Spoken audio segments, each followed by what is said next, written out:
Hello student, last ಕ್ಲಾಸಲ್ಲಿ ನಾವು vouchers ಎಂಟ್ರಿಯಲ್ಲಿ opening balance ಅನ್ನ ಹೆಂಗ್ ಹಾಕೋದು ಅಂತ ತಿಳ್ಕೊಂಡಿದ್ವಿ. ಈ ಕ್ಲಾಸಲ್ಲಿ ನಾವು ವೋಚರ್ಸ್ ಎಂಟ್ರಿಯನ್ನ ಹೇಗ್ ಮಾಡೋದು, ಒಂದು ಪ್ರಾಬ್ಲಮ್ಸ್ ಅಲ್ಲಿ ಟ್ರಾನ್ಸಾಕ್ಷನ್ ಅನ್ನ ಕೊಟ್ಟಿರ್ತಾರೆ. ರೆಂಟ್ ಪೇಡ್ ಇನ್ ಕ್ಯಾಶ್ ₹2000 ಈ ತರ ಕೊಟ್ಟಿರ್ತಾರೆ. ಅದನ್ನ ನಾವು ಜರ್ನಲ್ ಎಂಟ್ರಿಯನ್ನ ಹೇಗ್ ಮಾಡೋದು ಅಂತ ನಾವು ಲಾಸ್ಟ್ ಕ್ಲಾಸಲ್ಲಿ ತಿಳ್ಕೊಂಡಿದ್ವಿ. ಈಗ ನೆಕ್ಸ್ಟ್ ಅದನ್ನ ಟ್ಯಾಲಿಯಲ್ಲಿ ಹೇಗೆ ನಾವು ಹಾಕಬೇಕು ಅನ್ನೋದನ್ನ ಈ ಕ್ಲಾಸಲ್ಲಿ ನಾನು ಹೇಳ್ತೀನಿ ನೋಡಿ. ಓಪನಿಂಗ್ ಬ್ಯಾಲೆನ್ಸ್ ಅನ್ನ ಇಷ್ಟು ತನಕ ಹಾಕೋದಕ್ಕೆ ನೋಡಿದ್ವಿ, ಲೆಡ್ಜರ್ ಕ್ರಿಯೇಟ್ ಮಾಡೋದನ್ನ ನೋಡಿದ್ವಿ. ಈಗ next transaction, day to day transaction ಎಂಟ್ರಿಯನ್ನ ನಾವು ಹೇಗೆ ಮೆನ್ಷನ್ ಮಾಡ್ತಾ ಹೋಗೋದು ಅಂತ ತಿಳ್ಕೊಳ್ಳುವ. ಫಸ್ಟ್ ನಾವು ಟ್ಯಾಲಿ ಓಪನ್ ಮಾಡಬೇಕು, ಕಂಪನಿ ಕ್ರಿಯೇಷನ್ ಮಾಡಿರ್ತೀವಿ. ಈ ತರ ನೋಡಿ, ಕಂಪನಿ ಕ್ರಿಯೇಟ್ ಆಗಿ ಇಲ್ಲಿ ಕಾಣಿಸ್ತಾ ಇರತ್ತೆ. ನೆಕ್ಸ್ಟ್ ಗೇಟ್ ವೇ ಆಫ್ ಟ್ಯಾಲಿಗೆ ಬಂದಿರತ್ತೆ. ಆರ್ ನಾವು ಕಂಪನಿಲಿ ಚೇಂಜ್ ಮಾಡಬೇಕು ಅಂದ್ರೆ ಸೆಲೆಕ್ಟ್ ಕಂಪನಿಗೆ ಹೋಗಿ ಮಾಡೋದು, ಇಲ್ಲ ಕಂಪನಿ ಇನ್ಫಾರ್ಮೇಶನ್ ತಿಳ್ಕೊಳ್ಬೇಕು ಅಂದ್ರೆ ಇಲ್ಲಿ ಹೋಗಿ ಮಾಡ್ಬೇಕಾಗ್ತದೆ. ನೆಕ್ಸ್ಟ್ ನಾವು ವೋಚರ್ಸ್ ಎಂಟ್ರಿಗೆ ಬರ್ತಿದ್ವಲ್ಲ, ಲೆಡ್ಜರ್ ಕ್ರಿಯೇಟ್ ಆಯ್ತಪ್ಪ, ನಿಮ್ಗೆ ಓಪನಿಂಗ್ ಬ್ಯಾಲೆನ್ಸ್ ಕೊಟ್ಟಿಲ್ಲ ಲೆಕ್ಕದಲ್ಲಿ. ಅಂದ್ರೆ ಒಂದು ಕಂಪನಿ ಕೊಟ್ಟಿದ್ದಾರೆ XYZ ಲಿಮಿಟೆಡ್ 2024-25 ಫೈನಾನ್ಷಿಯಲ್ ಇಯರ್.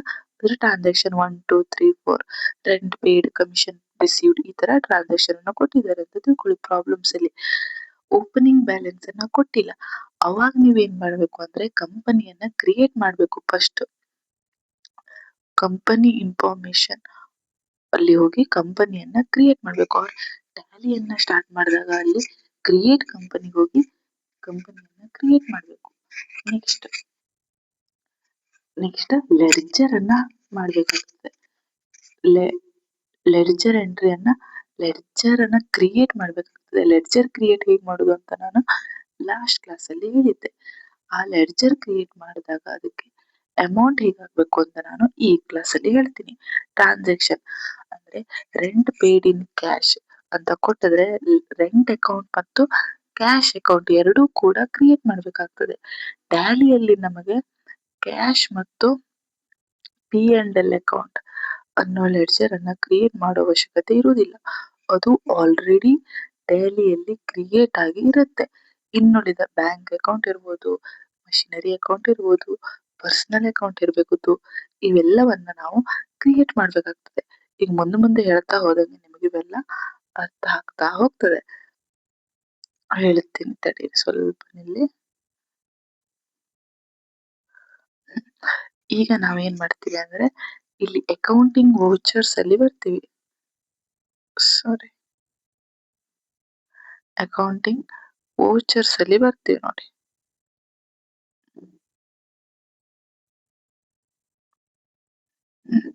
ಇಲ್ಲಿದೆಯಲ್ಲ, ಇಲ್ಲಿ ಬರ್ತೀವಿ.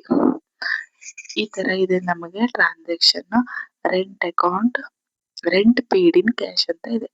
ರೆಂಟ್ ಅನ್ನೋದು ನಮಗೆ expenses. Golden rules of account ಏನ್ ಹೇಳುತ್ತೆ ಅಂದ್ರೆ ಎಕ್ಸ್ಪೆನ್ಸಸ್ ಆರ್ ಎಕ್ಸ್ಪೆನ್ಸಸ್ ಏನೇ ಇದ್ರು ಡೆಬಿಟ್ ಅಲ್ಲಿ ಬರುತ್ತೆ, ಇನ್ಕಮ್ಸ್ ಕ್ರೆಡಿಟ್ ಅಲ್ಲಿ ಇರುತ್ತೆ. Debit what comes into the business, credit what goes out to the business, debit the receiver, credit the giver. Last expenses debit ಅಲ್ಲಿ ಹೋಗುತ್ತೆ, ಇನ್ಕಮ್ ಅಂಡ್ ಗೇನ್ಸ್ ಕ್ರೆಡಿಟ್ ಹೋಗುತ್ತೆ. So expenses ಅಲ್ಲಿ rent ಬರುತ್ತೆ, ಅದರಿಂದ rent account attach to cash account ಅಂತ ಮಾಡಿದ್ವಿ ನಾವು last class ಅಲ್ಲಿ. ಇದನ್ನ ನಾವು ಹೇಗ್ ತಗೋಬೇಕೀಗ, ಇನ್ ಅಕೌಂಟಿಂಗ್ ವೋಚರ್ಸ್ ಅಲ್ಲಿ ಹೋಗಿ ನೋಡಿ, ಇಷ್ಟು ಕಾಣ್ತಾ ಇರತ್ತೆ. ಇದು ಯಾವ್ದೋ ಒಂದು ಓಪನ್ ಆಗತ್ತೆ ಅಕೌಂಟಿಂಗ್ ವೋಚರ್ಸ್ ಅಲ್ಲಿ ಹೋದಾಗ. ಇಲ್ಲಿ ರಿಸಿಪ್ಟು ಇಲ್ಲ ಪೇಮೆಂಟು ಈ ತರ ಕಾಣಿಸ್ತಾ ಇರತ್ತೆ. ನಾವ್ ಅವಾಗ ಎಲ್ಲಿ ಹೋಗ್ಬೇಕಂದ್ರೆ ರೆಂಟ್ ಪೇಡ್ ಅಂತ ಇದ್ರೆ ಪೇಮೆಂಟ್ ಗೆ ಹೋಗ್ಬೇಕು ನೋಡಿ. ಇಲ್ಲಿ ಕಾಣಿಸ್ತಿರತ್ತೆ, ಇಲ್ಲಿ ಕಾಣಿಸ್ತಿರತ್ತೆ ಪೇಮೆಂಟ್. ಇಲ್ಲಿ ಎಂತ ಡಲ್ ಕಾಣಿಸ್ತಾ ಇದೆ ಅಂದ್ರೆ ಪೇಮೆಂಟ್ ಆಲ್ರೆಡಿ ಓಪನ್ ಆಗಿದೆ. ಈ ತರ ಡಲ್ ಓಪನ್ ಆಗಿಲ್ಲ ಅಂದ್ರೆ ಈ ತರ ನೋಡಿ, ರಿಸಿಪ್ಟ್ ಯಾವ ತರ ಕಾಣಿಸ್ತಾ ಇದೆ, ಈ ತರ ಕಾಣಿಸುತ್ತೆ. ನಮಗೆ ಕಮಿಷನ್ ರಿಸೀವ್ಡ್ ಅನ್ನೋ ಟ್ರಾನ್ಸಾಕ್ಷನ್ ಮಾಡ್ಬೇಕಪ್ಪ, ಈ ರಿಸಿಪ್ಟ್ ಅಲ್ಲಿ ಕ್ಲಿಕ್ ಮಾಡ್ಬೇಕು, ಆಯ್ತಾ. ಈ ರಿಸಿಪ್ಟ್ ಅಲ್ಲಿ ಕ್ಲಿಕ್ ಮಾಡಿದಾಗ ಅದು ಬರುತ್ತೆ.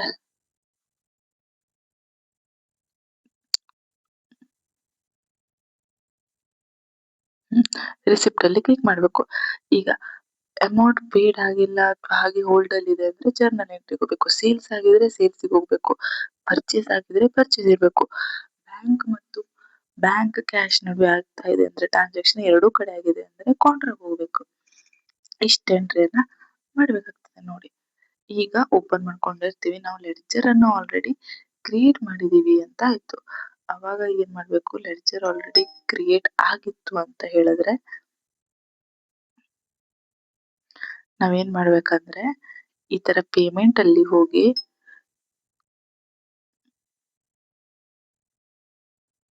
ಪೇಮೆಂಟ್ ಅಲ್ಲಿ ಹೋದಾಗ ನಮಗೆ ಲೆಡ್ಜರ್ ಕ್ರಿಯೇಟ್ ಆಗಿದ್ರೆ ಕಾಣಿಸುತ್ತೆ. ಈಗ ನಾನು ಯಾವ್ದು ರೆಂಟ್ ಅಕೌಂಟ್ ಆಲ್ರೆಡಿ ಕ್ರಿಯೇಟ್ ಮಾಡಿದ್ದೀನಿ. ನಾನು ಲಾಸ್ಟ್ ಟೈಮ್ ಹೇಳಿದ್ದೇನೆ ಲೆಡ್ಜರ್ ಕ್ರಿಯೇಟ್ ಮಾಡೋದು ಹೇಗಂತ. ಲಾಸ್ಟ್ ವಿಡಿಯೋದಲ್ಲಿ ಹೇಳಿದ್ದೀನಿ ನೋಡಿ.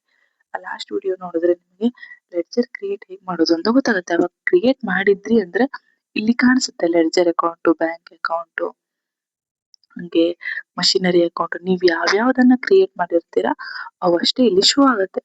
ಅದನ್ನ ರೈಟ್ ಕ್ಲಿಕ್ ಮಾಡಿ ಇಲ್ಲಿ ರೆಂಟ್ ಅಕೌಂಟ್ ಅಂತ ಬರುತ್ತೆ ಡೆಟಾರ್ ಅಲ್ಲಿ. Next rent account debtor. Next point ಗೆ ಬಂದಾಗ ಕ್ಯಾಶ್ ಅಕೌಂಟ್ ಅಂತ ಕ್ಲಿಕ್ ಮಾಡಬೇಕು. ಅಮೌಂಟ್ ಹಾಕ್ಬೇಕು ನೋಡಿ. ಇಲ್ಲ ನೀವು ಲೆಡ್ಜರ್ಸ್ ಅನ್ನ ಕ್ರಿಯೇಟ್ ಮಾಡಿಲ್ಲ, ಇಲ್ಲಿ ಶೋ ಆಗ್ತಿಲ್ಲ, ಈಗ ನೀವು ಮಾಡ್ಬೇಕಪ್ಪ ಅಂದ್ರೆ ಆಲ್ಟ್ ಸಿ ಅನ್ನ ಒತ್ತಬೇಕು. ಆಲ್ಟ್ ಸಿ ಒತ್ತಿದಾಗ ನೋಡಿ ಲೆಡ್ಜರ್ ಹೆಂಗ್ ಕ್ರಿಯೇಟ್ ಮಾಡ್ತಿದ್ವಲ್ಲ ಈ ತರ ಬಂತು. ನೇಮ್ಸ್ ಅಲ್ಲಿ ರೆಂಟ್, ಅಂಡರ್ ಅಲ್ಲಿ ಇಂಡೈರೆಕ್ಟ್ ಎಕ್ಸ್ಪೆನ್ಸಸ್. ಲಾಸ್ಟ್ ಕ್ಲಾಸ್ ಅಲ್ಲಿ ಹೇಳಿದೀನಿ ಹೇಗ್ ಮಾಡ್ಬೇಕಂತ. ಈ ತರ ಮಾಡಿ ಅಕ್ಸೆಪ್ಟ್.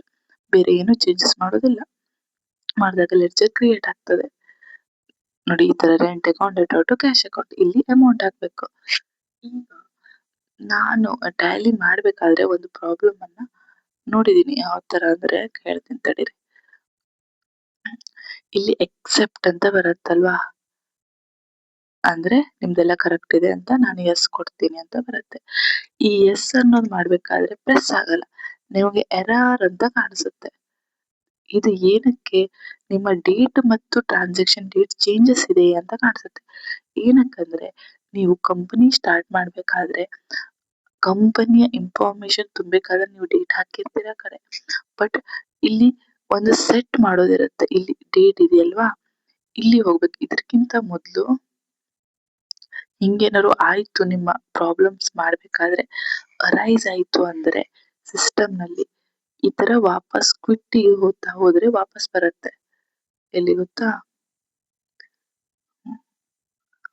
ಇಲ್ಲಿ ಹೋದ್ರೆ ನಾವು ವಾಪಸ್ ಪೇಜಿಗೆ ಹೋಗ್ತೀವಿ. ಇದೊಂದು ನೆನ್ಪಿಟ್ಕೊಳ್ಳಿ. ಇಲ್ಲಿ ಯಾವತ್ತು ಹೋದ್ರೆ ನಾವು ವಾಪಸ್ ಪೇಜಿಗೆ ಹೋಗ್ತೀವಿ. ಇಲ್ಲಿ ಹೋದಾಗ ನಾವು ಪೀರಿಯಡ್ ಅನ್ನೋ ಇದಕ್ಕೆ ಕ್ಲಿಕ್ ಮಾಡ್ಬೇಕಾಗ್ತದೆ.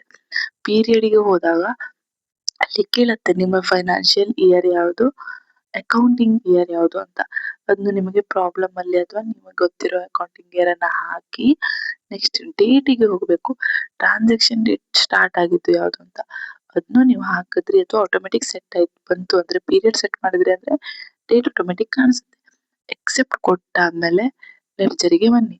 ಇದು ಯಾವಾಗ ಮಾಡಿ ಅಂದ್ರೆ ಇಲ್ಲಿ ನಿಮ್ಗೆ ಎಕ್ಸೆಪ್ಟ್ ಕೊಡ್ಬೇಕಾದ್ರೆ ತಗೊಳ್ತಾ ಇಲ್ಲ, ಪ್ರಾಬ್ಲಮ್ ಆಗ್ತಾ ಇದೆ ಅಂದ್ರೆ ಮಾತ್ರ ಹಿಂಗ್ ಮಾಡ್ಬೇಕು. ತಗೊಳ್ತಾ ಇದೆ ಅಂದ್ರೆ ನೀವು ಸ್ಟ್ರೇಟ್ ಆಗಿ ಹೋಗ್ಬೋದು. ಇಷ್ಟ ಆಯ್ತಾ. Next commission received with cheque of SBI bank of ₹8,000. ಇಲ್ಲಿ ಕೆಲವೊಬ್ರು ಪ್ರಾಬ್ಲಮ್ ಮಾಡ್ತಾರೆ ನೋಡಿ. ಕಮಿಷನ್ ರಿಸೀವ್ಡ್ ಅಂತ ಬಂದ್ರೆ ರಿಸಿಪ್ಟ್ ಆಯ್ತು ನಮಗೆ ಕಂಪನಿಗೆ. So what comes into the business, debit ಅಲ್ವಾ. Debit what comes into the business. So commission ಬಂತು, commission account debtor to bank account ಅಂತ ಮಾಡ್ಬಿಡ್ತಾರೆ. ಬಟ್ ಹಂಗಲ್ಲ, ಅದು ಕಮಿಷನ್ ಏನು ನಮಗೆ ಇನ್ಕಮ್. ಎಕ್ಸ್ಪೆನ್ಸಸ್ ಅಂತ ಬಂದಾಗ ಡೆಬಿಟ್ ಆಗುತ್ತೆ, ಇನ್ಕಮ್ ಮತ್ತು ಗೇನ್ಸ್ ಅನ್ನೋದು ಕ್ರೆಡಿಟ್ ಆಗುತ್ತೆ ಅಂತ ಗೋಲ್ಡನ್ ರೂಲ್ಸ್ ಆಫ್ ಅಕೌಂಟ್ ನಮ್ಗೆ ಹೇಳುತ್ತಲ್ವಾ. ಸೊ ಇದು ರಾಂಗ್ ಆಗುತ್ತೆ. SBI account debtor to commission account. Commission ಅನ್ನೋದು ನಮಗೆ ಇನ್ಕಮ್ ಮತ್ತು ಗೇನ್ಸ್ ಅಲ್ವಾ, ಸೊ ಅದು ಕ್ರೆಡಿಟ್ ಅಲ್ಲಿ ಬರುತ್ತೆ.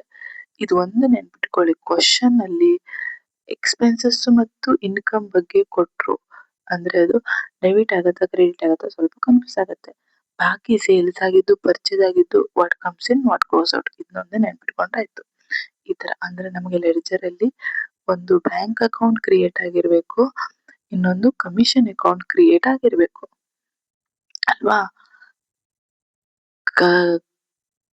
ಕ್ರಿಯೇಟ್ ಆಗಿಲ್ಲ ಅಂದ್ರೆ ಏನ್ ಒತ್ತಬೇಕು ಅಂದ್ರೆ ನಾನು ನಿಮಗೆ ಆಲ್ಟ್ ಸಿ ಅನ್ನ ಕ್ಲಿಕ್ ಮಾಡಿ ಬರುತ್ತೆ ಅಂತ ಹೇಳಿದ್ದೆ ಅಲ್ವಾ?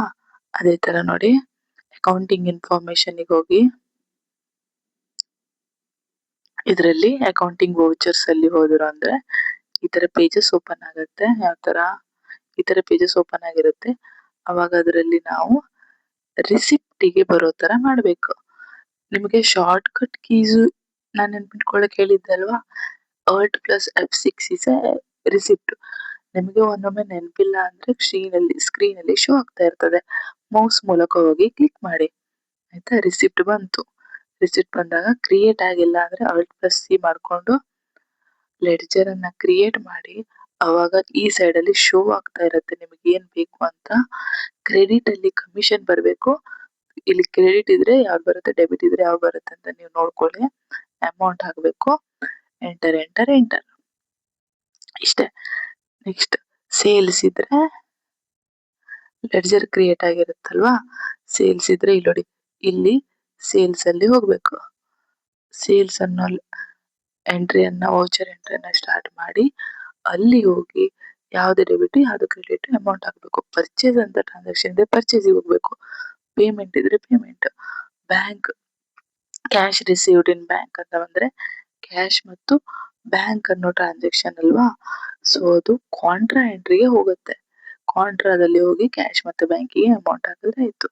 ಇಷ್ಟು ಮಾಡಿದ್ರಿ ಅಂದ್ರೆ ನಿಮ್ಮ ಟ್ರಾನ್ಸಾಕ್ಷನ್ ಮುಗಿಯುತ್ತೆ. ಈಸಿ ಇದೆ. ವಾಪಸ್ ಹೋಗ್ಬೇಕು ಅಂದ್ರೆ ಈ ಕೀ ಒತ್ತಿದ್ರೆ ನೀವು ವಾಪಸ್ ಹೋಗ್ಬೇಕು. ಏನಾದ್ರು ಡೌಟ್ಸ್ ಇದ್ರೆ ಕೇಳಿ ಇಲ್ಲ ಕಮೆಂಟ್ ಮಾಡಿ. Thank you.